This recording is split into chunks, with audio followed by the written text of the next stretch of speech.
Good morning, Broncos fans. We are ready to start the show. We are live on Twitch, YouTube, and Twitter, but bear with me for a moment as I add Facebook. We I'm running this on my own, so let's give it a shot, see how it goes. So we are adding them in, and when we're ready to go live, I will start the show. So thank you for joining the Legends of Mile High. We have a pretty interesting show for you today. I'm Thomas Hall, and we are going to talk Broncos versus Seahawks roster. I'm going to set the record straight because we have a lot of chatter out there on social media about how Seahawks roster is better than the Broncos. And I'm going to tell you right now that's a bunch of bunk. It's like comparing gorgonzola cheese to brie. Broncos are the brie. This is this is time to set the record straight. Also today, don't forget we have this hat, lovely Broncos hat, sold out in the stores. If you do a Facebook stars or a super chat today, you will be entered in to win that hat. It's a beautiful hat. You can watch it during the games. It'll be a lot of fun. And then you can remember that Legends of Mile High gave you this hat every time you're sitting there watching Broncos on the weekend. So we're going to start the show. But first, I will remind you the Mile High legend, a good one about the Dannenhauer brothers. You don't want to miss it coming up at the end of the show. All right, so let's just jump in quickly here to see who's got the better quarterback. That's the first one. Everybody loves the quarterback, and it's obvious that the Broncos have the better quarterback when it comes to the roster. Russell Wilson, I still cannot believe that the Seahawks traded away an elite future Hall of Fame quarterback in Russell Wilson. And he really is. I've done an analysis of every quarterback that qualified since 1960, AFL, NFL. And Russell Wilson has 4 seasons from a statistical perspective in the 80th percentile, meaning better than 80% of the rest of the quarterbacks. Very few quarterbacks have done that. Anybody with 4 or more pretty much are in the Hall of Fame. There's a few exceptions, but most of them are either in the Hall of Fame or will definitely be first ballot Hall of Famers. He's a better quarterback than the Broncos have had since Peyton Manning, for sure. And let's face it, the Seahawks are stuck with Geno Smith. They wanted Drew Lock, who couldn't win the job. So that tells you a lot about the state of their quarterback situation. Geno Smith, speaking of analytics, Geno Smith in his 2 qualifying seasons, 2013 and 2014, were in the top 150 worst adjusted for era of all time. That tells you a little bit about when Geno Smith has a full season. I know last year he had to step in a couple times and played fairly well here and there when Russell Wilson was hurt. But when he plays a full season, the 2 that we've seen, not very good. So let's just give the advantage to the Broncos in the quarterback. I don't think anybody's going to dispute that. If they are, man, Lord help you. I don't know. That's a tough argument to make. And then we go to the running back situation, right? So another pretty easy one to talk about who's better, and I don't think this is much of an argument either. I mean, the Seahawks have Rashard Penny, and he's a capable back, but he's kind of struggled to stay healthy, and they haven't had a 1,000-yard back since 2016. So that tells you a little bit about the state of affairs in the Seahawks running game. I know Pete Carroll loves to rely on the running game, but they haven't had a running back to carry that load in some time, and they haven't been ranked very high in any of the statistical metrics when it comes to the running game. And then you look at the Broncos 1-2 punch of Javonte Williams and Melvin Gordon. Both of them split times carries evenly last year, and they almost both reached 1,000 yards. So that was with a rookie running back and Javonte Williams and splitting time with Melvin Gordon. So this year you're going to see a little bit heavier dose of Javonte Williams, not much, but he also got Melvin Gordon, who's got a nose for the end zone and is a pretty good pass catcher out of the backfield. I mean, that 1-2 punch is way better than anything the Seahawks can roll out there. So I'm going to give the advantage to the Broncos in this situation. Now, when we step into the wide receivers a little bit, that's a little bit tricky. I think that on paper, the Broncos probably have the better wide receiver core, and maybe by the mid-season we'll be looking at that a little differently. But right now, I think that the Broncos wide receiver core have a lot to prove. Now, I love Cortland Sutton's game. I think he is an incredible 50-50 ball receiver. He goes up there and gets it really aggressive after the ball. I love how he plays, but he missed the entire season 2 years ago from an injury. He's kind of worked his way back. He had a little bit of a down. I'd call it a little bit of a down season last year. A lot of it has to do with quarterback play, but he has something to prove this year. So before we anoint him, the future All-Pro or whatever, he's got to come back from the injury fully. Jerry Jeudy also has a lot to prove. Very good route runner, but he needs to show that he can produce in the games and make sure his concentration's there. Make sure that he's got that statistical production, a reliable receiver for his quarterback. And KJ Hamler's next. I mean, that's another player who has something to prove. Major injury coming back. He's worked his way back in, light practicing. So this is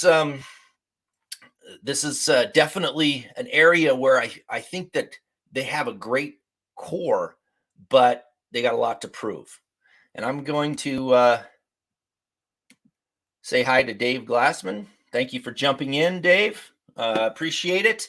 Welcome to the show. I really appreciate you coming in from Facebook. So thank you. We're talking about the roster here, setting the record straight, and hopefully, Seahawks fans will see the light and not, hopefully, not be drinking that Kool-Aid and thinking that their roster is built to win. All they need is a quarterback. Because we, as a Denver Broncos fan, have felt that pain for the last 6 years.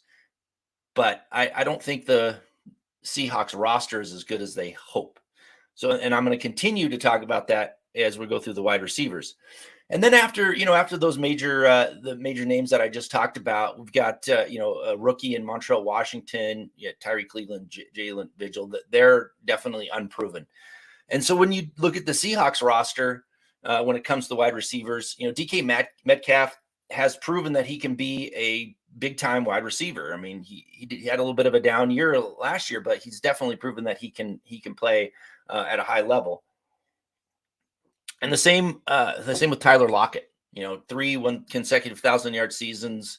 They've got pretty decent depth. I mean, Goodwin is, he's vet, but not an incredible vet, but definitely reliable. So I'm actually, in this first game of the season, I'm giving the advantage of the wide receivers to the Seahawks. And I know that sounds weird because of what the Broncos have on paper, but they've got a lot to prove. So that's why I'm giving them the advantage. So, but I will say that with a caveat. By midseason, if this was the game that we were analyzing, I would probably be giving that advantage to the Broncos, because I think the wide receiver core with Russell Wilson is going to be much better than they've shown in the past, for sure.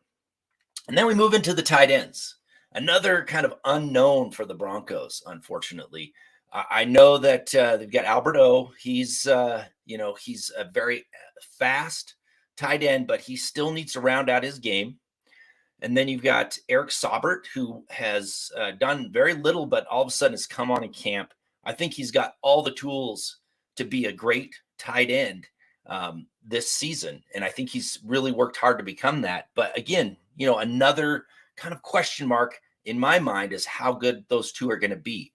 And then Eric Tomlinson, you're not going to see a lot of pass catching from him, based on his past history. A great blocker. He's going to be solid in the run game. He'll probably catch a few balls, but another kind of unknown, and then you've got an injured rookie. And then if you throw in Andrew Beck, who's really more of a fullback H-back, he's actually, going to have a lot of playing time coming out of the backfield, but unknowns. And then you look at the Seahawks tight ends with Noah Fant, who we are very familiar with. I know he's taken a lot of heat for not living up to his first round status, but he is going to be their most dynamic tight end since Jimmy Graham. And he produces. I know that he doesn't produce at the level that we would like to have seen him in Broncos country, but he's a good tight end, and he'll be good for them. And then they have Will Dissly also, and he's solid. I mean, he's not spectacular, but he's solid. So there's very little question marks, I think, other than how they're going to get the ball. So the quarterback is going to have a lot to play with these pass catchers, but I'm giving the tight end group advantage to the Seahawks just because, like the wide receiver group, there's a lot to prove for the Broncos in this area. And then we're moving on to the offensive line. Now, Seahawks have struggled to build an offensive line for seems like, I don't even know, it seems like forever. They've had concerns along the offensive line, and the Broncos have too, for the most part, in certain areas, and one of that being right tackle. So for the Broncos, I mean, you have a second-team All-Pro in Garrett Bowles, good player. Dalton Reisner is going back to a scheme that fits his abilities much better. We saw when he was a rookie how good he can be in that zone blocking scheme. He's going back to that scheme, so he's going to be more comfortable. You're going to see a better Dalton Reisner. Cushenberry is a question mark because of what we've seen the past two seasons. But all reports show in camp and in practice that I've seen that he is playing very well and may have taken that leap. And then you got Quinn Miners. I mean, he's probably going to be, in my opinion, probably the best offensive lineman out of the bunch once he gets more experience in playing time. He's a tenacious blocker, and he has all the athletic skills that is necessary to play in this scheme. But the big question mark is right tackle, obviously. And Billy Turner was brought in to kind of solidify that position, but he's been injured. I don't know if we're going to see him start. I know he's number one on the depth chart for right tackle, but he may not start this game. So it'd be Calvin Anderson if he doesn't go. And I like Calvin Anderson. I've watched him kind of grow. I thought he was going to be a surprise player this year. Doesn't seem to have the confidence, the coach's confidence. So I don't know how good he's going to be. So that's the biggest question mark. And I'm going to jump in here and say good morning to Jeremy Sean. Morning, Thomas. We are on the cusp of the Wilson Hackett era. Yeah, it is exciting. I'm excited to watch, man, Monday Night Football. And it's funny because I'm always excited for football season, but I never want summer to be over, So I'm kind of like, it's football season. So it's kind of a, love-hate relationship for me because I want to continue to be in summer, but I love football. And I cannot wait. After the last 6 years of rolling out incompetent quarterbacks, we finally have a quarterback. And I think Hackett is going to prove the doubters wrong. I think he's a good coach. I think he's got a solid mind. And I think this is going to be a season that rivals some of the seasons we saw with Peyton Manning here. I mean, that's hard to say because, Wilson's not the quarterback Peyton Manning was, obviously, but he is, he's a good quarterback. We're going to watch a lot of teams this team that has a good receiving core by midseason. They're going to be some of the better receiving cores, and then the running game is just going to be amazing. So thank you for that comment. Jillian Richard Reese, thank you for coming in. I think offense, we Broncos have them in the running back, quarterback, O-line, and whole defense. Well, that's good that you're kind of on the same page as me because that's where I've been so far. I'm right in the middle of talking about the O-line, and I appreciate coming in with that comment. Thank you very much.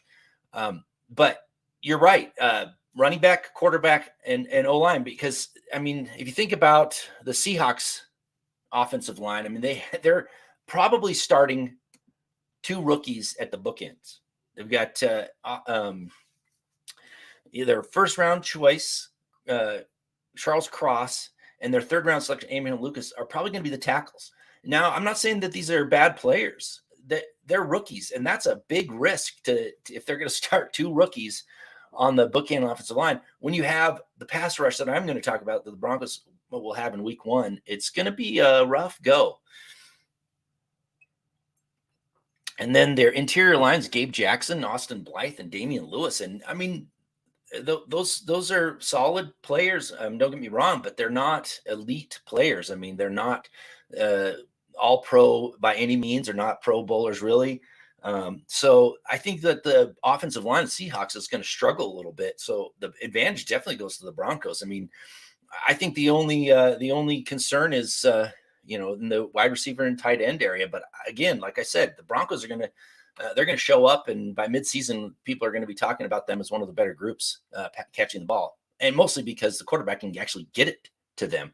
I mean, the offense last year with a running game, that was really powerful for the most part, with a quarterback that didn't have any, didn't threaten downfield at all, really, and really much confidence in the ability of the quarterback to do it. So I think the running game is going to be amazing. So now we're going to jump to the defense. And this is where it really starts to get kind of interesting because, and before I jump into that, I'm going to catch this comment here. Dom, thank you for coming in again. It's nice to see you coming from Facebook again this morning. Good morning, Thomas, Scott, and Broncos countries. I want the Broncos to be very physical up front, run the ball, set up the play action because Russ always has the best deep ball. Be very physical on defense and cause turnovers against Smith. Denver Broncos for life. Yeah, I mean, I think they're going to be. The mentality of the offensive line is definitely a physical one, and I mean, Javonte Williams is the most physical back pretty much in the league. I mean, as a rookie last year, so I look forward to seeing what he's going to do. But I mean, like you said, the threat of Russ's deep ball is going to open up the running game, and they're just going to play off of each other. It's going to be amazing, and I don't think, yeah, I would be surprised. I mean, any given Sunday, obviously, I mean, you can't discount any team, but I would be surprised to see the Seahawks, even at home, be able to win this game. So it'll be an interesting game for sure, and I really hope that the Broncos show up for sure. Diamond Rattler, boom, let's ride. Absolutely, that's kind of the new saying. Boom, let's ride. And thanks to Russell Wilson, and I think it's going to be a good season. And Russell Wilson going back to Seattle. I mean, it's a revenge game. I know he talks about being nice. He talks nice to everybody and everything, but in his mind, I'm sure he is just itching to get back there and show Pete Carroll and that organization that they disrespected him for so long and traded him away. So I expect, even though he didn't play in the preseason, I expect Russell Wilson to have a pretty solid day. Okay, so let's jump into the secondary. And the reason why I want to do the secondary first is because I think Seattle fans or people that think about Seattle, when they think it's a secondary, they think Legion of Boom, right? And that was an incredible defense, an incredible secondary, but that was a long time ago, right? We are far removed from the Legion of Boom. And so their secondary is not as good as people kind of think about from a nostalgia standpoint. And I think the Broncos secondary, other than a few concerns, is going to be very, very solid.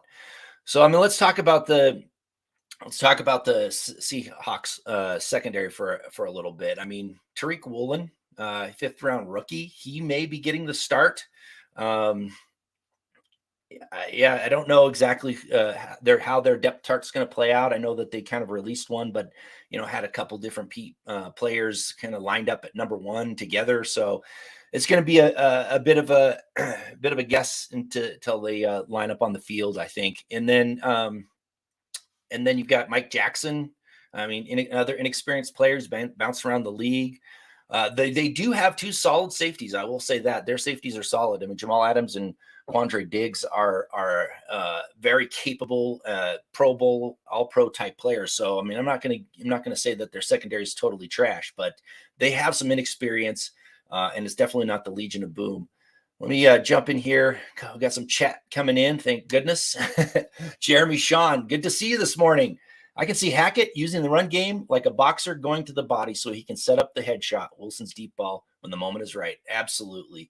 Yeah, I mean, they should too. I mean, I think this offense is going to be a little different than we've seen when we think about the Shanahan zone blocking scheme and kind of the Shanahan West Coast offense. I mean, this is definitely part of that tree, but it's got a lot of influence from LaFleur. So I think we're going to see more passing than we're used to with that run, with the zone blocking scheme and that West Coast offense. But yeah, and go back and watch the Legends of Mile High with Dr. Emmett Smith. We really dug into the history of the West Coast offense and how it's going to affect this team. But I think there's a lot of kind of more modern twist on it. So I don't know. It'll be interesting to see. I think they're going to go heavy with the run game, but I also think they're going to rely on Wilson early on too to really kind of stretch that field because they have a competent quarterback first. Finally. So thank you, Jeremy. I appreciate that. We got Bama X. Good morning, Broncos country, and thank God it's Friday. Just a few more days until game day. Absolutely. Thank you, Bama X, for coming in. I really appreciate that. Michael, my man, coming in. Good morning, Thomas Hall and Legends of Mile High. Go Broncos and let's ride. Yes. Thank you for coming in and thank you for being a loyal supporter of the show. Really appreciate it. And then finally, we got Jeremy coming in with Legion of Whom. That's a good one. I love it because it really is like who are these who are these secondary players for the Seahawks? It's pretty interesting. So thank you for that, Jeremy. That's a good one. I'll probably try and steal that one from you for a while, at least until week one's over. The Broncos secondary though is definitely from the starter perspective is solid. Patrick Surtain, I mean, he had an amazing rookie year. He's poised to be one of the best cornerbacks in the league. I mean, he's got the bloodlines, he's got the talent. I would, if he's not one of the top 5 cornerbacks this season, I would be kind of disappointed. I think he's looks really good. And then you've got Darby on the other side. The main concern with him is just staying healthy. If he can stay healthy, I think he's going to have a good season. And Quan Williams, great pickup as a slot corner, very physical for a smaller guy. I mean, I think he's more physical than what we saw last year when I'm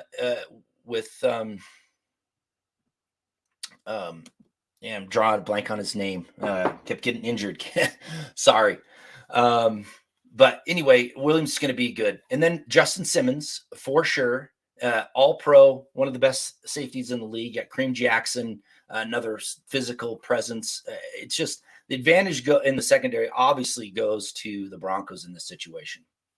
Okay, so I'm going to remind you, this hat, the beautiful camouflage gray Broncos cap, sold out in Broncos store. At least it was a couple weeks ago. We are going to raffle it off, basically. Super chat or Facebook stars. Anyone that puts those in today will go into the drawing, and I'll pick a winner, and I will announce that winner next week on the show. So it's a pretty nice hat. It's $940 by New Era. Wear it during the game. Maybe it'll bring the team good luck if you believe in that sort of thing. Wearing the superstitious clothing to make sure that they win. Jimmy John. I have not seen Jimmy John on the show. If you've been on here before, I apologize for not recognizing your name. We can finally use the pass to set up the run. Absolutely. We can watch the Broncos set up the pass with the run or vice versa. And I think it's going to be incredible to watch. I think it's going to be, it's going to be fun. It's going to be the most fun offense we've seen since the Peyton Manning days. And I'm not going to come out and say that the Broncos are going to break, any records or anything like that. I mean, that 2013 offense was amazing, but they have on paper, they have the tools to have a solid offense. Not quite that good, but a pretty dang good offense. Jason O'Neill, thank you for coming in. YouTube, good morning all, and good morning, Thomas. I am really looking that our wide receiver core, and especially Courtland Sutton, I think liking. Yeah, I like him too on paper. Definitely. I mean, I've always been a Courtland Sutton fan. I mean, he's one of my favorites. I love how he attacks the ball. He's got all the skills to be great in this league.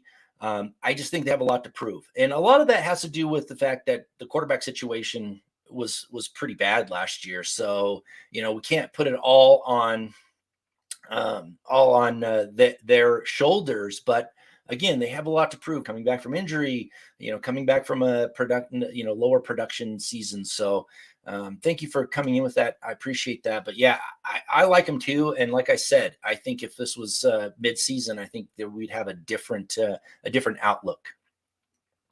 So the Broncos definitely have the advantage in the secondary. So now let's hop over to the defensive line. But before I do that, I'm going to get Michael's comment here. Pete Carroll said he doesn't care what the Seahawks fans do when they cheer or boo Russell Wilson coming home back to Seattle.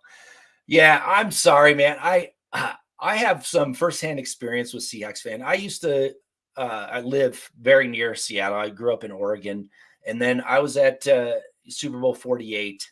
I'll just say that the Seahawks fans think about people that haven't had a lot of experience with winning and how they would react. And I mean, they should show some respect to the best player that they've probably had. I mean, it's a pretty big statement with Walter Jones for the Seahawks, Kenny Easley. There's got some Steve Largent, but Russell Wilson is one of their best players in their history. I mean, if they booed him, I think that's pretty sad. And to have Pete Carroll come out and say that, I mean, that to me kind of is an epitome of who Pete Carroll is after jumping ship from USC when he really let that program. He knew that what was coming down. So yeah, I got a little bit of a disdain for Seattle. Obviously, they were the Broncos rivals back in the day. They were both in the AFC West. So I actually watched games at the Kingdome back when it was still around.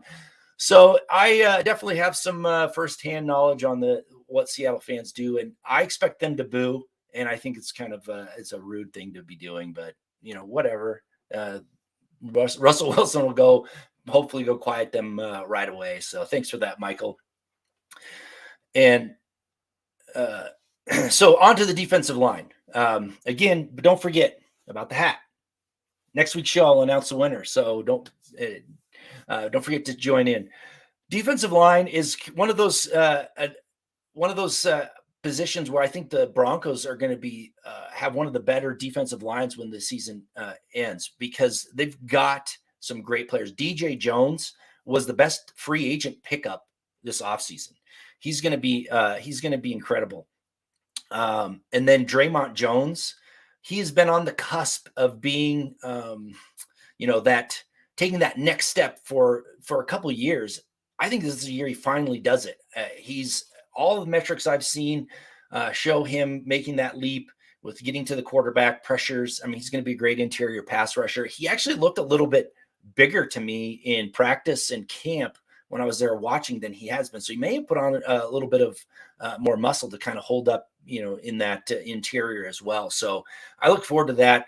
Deshaun Williams, if you've been watching him the last couple of years, seen his improvement, I don't think it was a surprise to see him start. And then you've got Mike Purcell is the first guy off the bench in the rotation. His problem's always just been health. He's an incredible run stuffer. So you've got 4 great defensive linemen in the rotation, and I think that's incredible. And then, but there are 2 rookies that are going to be backing them up, so that's a bit of a question mark.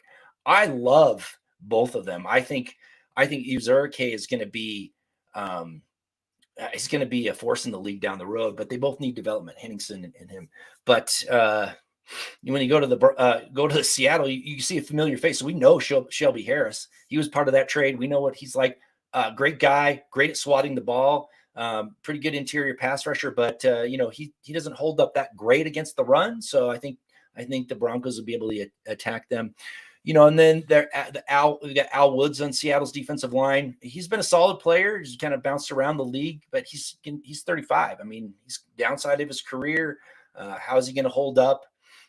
Puna Ford is an experienced player, started every game the last 2 seasons. So they do have some experience, but it's not an overwhelming defensive line, in my opinion. And I think the Broncos have that advantage there for sure. So I give the defensive line the nod to the Broncos for sure. All right, we're going to jump into the chat here a little bit. Groove 269. I've not seen you on here before. I appreciate you coming in from YouTube. So happy that football is back. The wife, not so much. LOL. Let's go Broncos. Yeah, yeah. I don't know. I mean, hopefully she'll get into the Broncos like my wife does, and we'll watch together. But yeah, it is part of the season where a lot of people kind of disappear for a while and pay attention to the Broncos and other football games. But that's why the NFL is so popular. It's a great game to watch. It's fun, and people get into it. They love their teams, and that's what it's all about, in my opinion. All right, now next we go to off-ball linebacker. Now this one's a question mark to me, for sure, for the Broncos. Josie Jewell, I think, is going to have an incredible season. He was on his way last year, to really having one of those kind of eye-opening seasons, and then he got injured on a special teams play. He, to me, when I was at camp and when I was at practice, he was head and shoulders above the rest of the linebackers with his technique and his read and react ability. And I know he gets a bad rep because he doesn't run fast, but he he has what it takes to be an inside linebacker. So I'm not worried about that. But the rest of the group, I'm a little bit concerned with. I mean, Jonas Griffith looks pretty good, but he's inexperienced. He put together 4 good games last year, but and he got injured this year in the first preseason game. He's looking like he's going to start, but we don't really know what we've got in him. So that's a bit of a question mark. And then behind those two is Alex Singleton and Justin Strnad. Strnad, if he's playing more than just special teams, Broncos are kind of going to be hurting. I think Singleton, it was weird. He was brought in as a free agent to kind of win that starting role. He's a tackling machine, but he didn't win it. So that kind of makes me question that acquisition. I think if he needs to step in for any time, I think the Broncos are going to be okay. But again, like they brought him in, he didn't win the job, so it's an interesting piece to think about. And I'll go out in Seattle. I mean, the Seahawks, they don't have those elite linebackers anymore like they used to roaming the middle. I mean, they just don't. But they do have some solid linebackers. Jordan Brooks and Cody Barton are a capable bunch. Brooks is a tackling machine for sure. Barton started, but Barton's a bit of a question mark. He's only started only started 5 games in a 3-year career. So it's a bit of a question mark. Jimmy John, good show, but got to go. We'll remember to tune in more often. Thank you. I really appreciate that, Jimmy. Thank you for coming in. And yeah, definitely. And you can obviously tune in later on the Mile High Huddle YouTube channel. You can watch the whole show. You don't have to do it live. But it is more fun when you do it live because you can put questions in and we can interact. So it's great. But thank you for coming into the show. I appreciate it. And don't forget to watch it again because the Mile High Legend, I think, is an interesting one at the end. It'll be fun. I will say, kind of giving the Seahawks the edge in that off-ball linebacker position just because of all the question marks. And it was a tough one for me to give the edge to them. But I think if it wasn't for the health issues with Griffith, and knowing Josie Jewell's coming back from that injury, and then the depth, of course, I think I'd probably give the nod to the Broncos, but it's a close one, and so the Seahawks kind of have that little bit of an advantage. And now finally onto the edge rushers. Now I'm going to tell you right now, this is the best depth edge rushing group we've seen from the Broncos in a while, for sure. There is a little bit of a question mark about the starters. Bradley Chubb has to stay healthy. He has all of the tools to be a great pass rusher, edge rusher in this league, but he's not been healthy. And Gregory is a question mark too because he's missed so many games, but both of them have elite traits. So that I think that if they can stay healthy and put it together on the field, you're going to see a great duo. But the depth on this rotation is great, and depth on the defensive line and edge rusher, that's huge. If you look back at 2015, the Broncos, that great defense, that no-fly zone, they had a great rotation on defensive line and a great rotation in the edge rushers. And I think that's what we're going to see. Baron Browning, man, he looks great. He's an amazing player, athletic, can set the edge. I think he's going to be the first one off the bench. And then you got Jonathan Cooper, surprise last year, amazing player, for a 7th rounder. And then Nick Benito's going to be a pass rush specialist. So I think they've got great depth. It's incredible. I'm going to grab this chat from Roger. Roger, thank you for stepping in here and putting the comment in from Facebook. I really appreciate it. Realistically, what do you think our record will be this year? If we are a wild card this year, then when will we'll be sure in the playoffs? Um, well, I've actually said I think the Broncos are going to win the division. So I think they're going to go to the playoffs.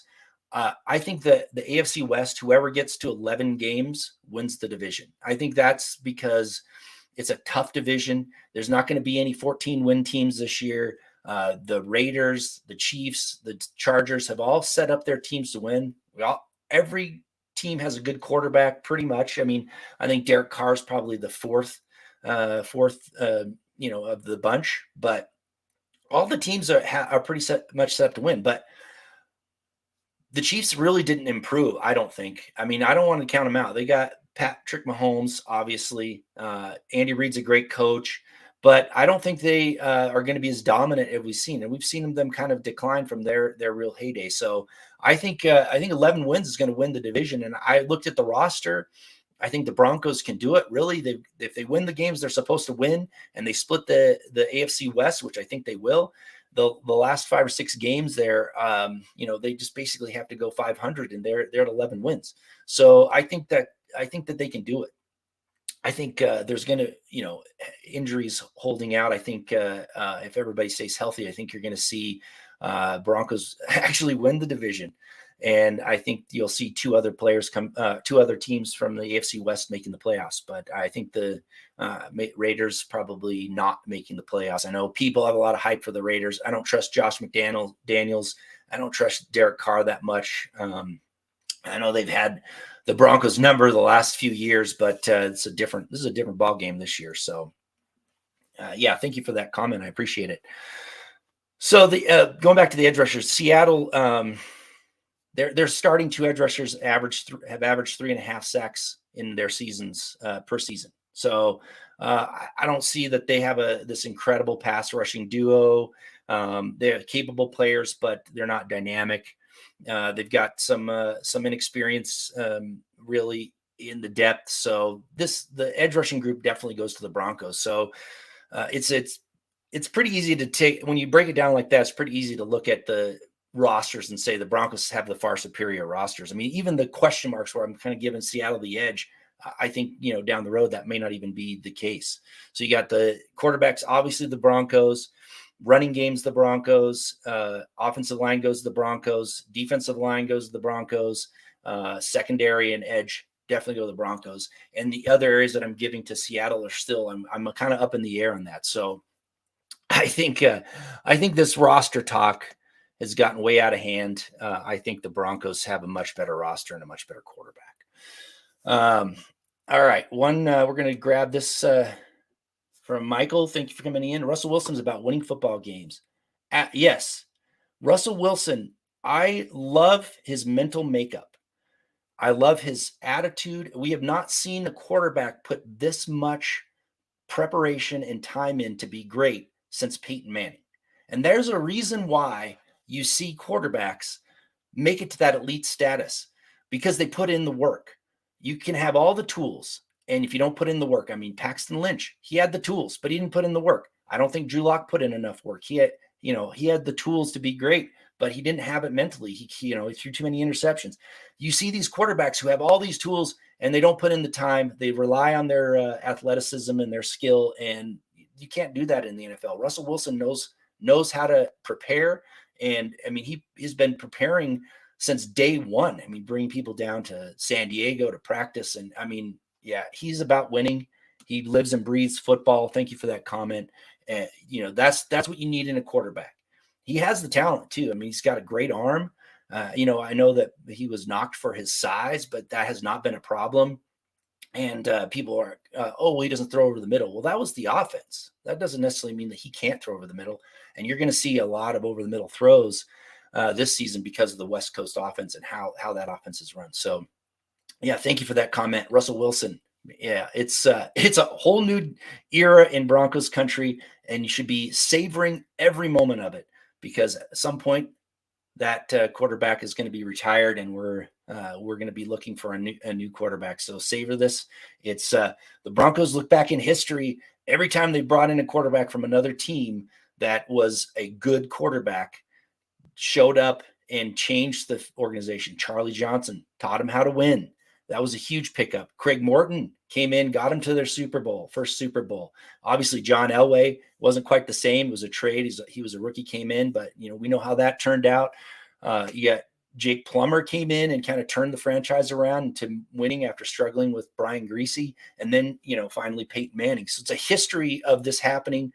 And we're not seeing them bring in an also ran, someone who was relying on their, last 15 years of play and kind of on the downside of their career. I mean, Russell Wilson's still basically in his prime. He's not, for a quarterback, he's not that old. He had a pretty decent season last year, even with the injuries. So I'm really excited. Okay. One last comment, because this is a good one.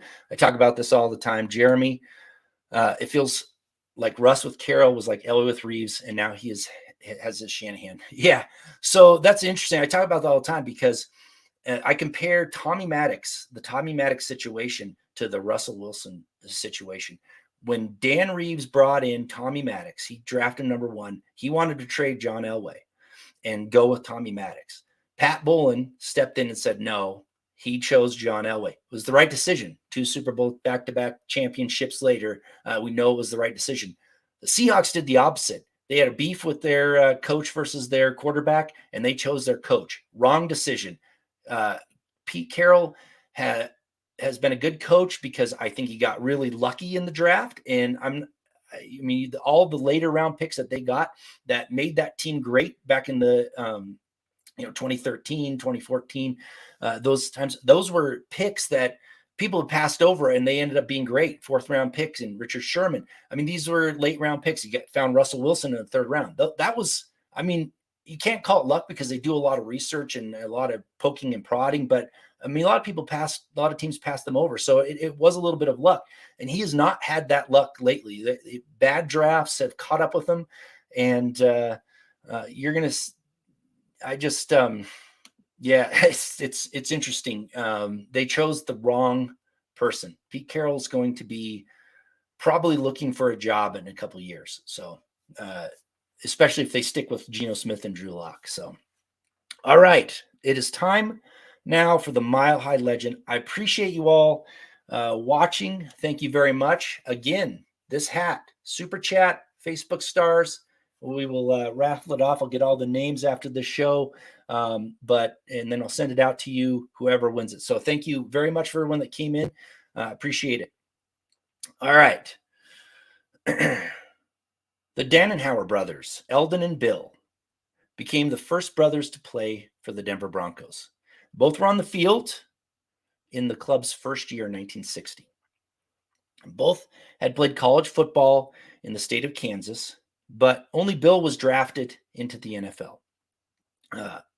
He had been a 3-time Little All-American in Emporia, and he landed with the Baltimore Colts. He got drafted in the 17th round in 1956, but by 1958, he was back in Kansas working at a local gas station. And he moved his family to Denver in 1960 because he had the chance to play for the upstart team in the AFL. His career in the Mile High City was short, unfortunately. He played a total of 4 games for the team and then was traded to the Boston Patriots. And in 1961, he was no longer playing in either of the 2 professional football leagues. Eldon, his brother, however, became one of the greatest offensive tackles in Broncos history. He stayed with the franchise from 1960 to 1965, solidifying that right tackle position for 6 seasons. And while playing, he received 3 second-team All-AFL awards from the Associated Press voters, 3 from the UPI voters, and 2 first-team All-Pros from the All-AFL or the AFL voters. And he also was invited to the AFL All-Stars games twice. So he had a lot of hardware to go with his 6 seasons. So in 4 of the 6, he won an award for being one of the greatest players in the American Football League. And he protected Frank Tripucka in the early days of the fledgling franchise. Sorry about that. And that was in the AFL that was known as the passing league. So Tripucka led the league in passing attempts twice in the first 3 seasons of the AFL. And Eldon's presence was key in keeping him upright to make those throws. And Tripucka and receiver Lionel Taylor are in the Broncos Ring of Fame in part due to the protection that Eldon Dannenhauer gave to the quarterback on an offensive line that had very few stars otherwise. And how this original Bronco came to play for the team is totally by chance. When Eldon's brother Bill was targeted by the Broncos to be one of the first members of the team in its inaugural season, the team asked him if he knew any other players who might be good enough to join the team. So Bill suggested his brother. So it started out as a tag along for a tryout with his brother, turned into a lengthy and award-filled career with the Denver Broncos. Bill Dannenhauer may have had a short career, but his brother, Eldon Dannenhauer, a mere passing suggestion, became a Broncos legend and one of the greatest offensive tackles in team history. And that is your Mile High Legend. Thank you for joining, and have a great day, Broncos fans.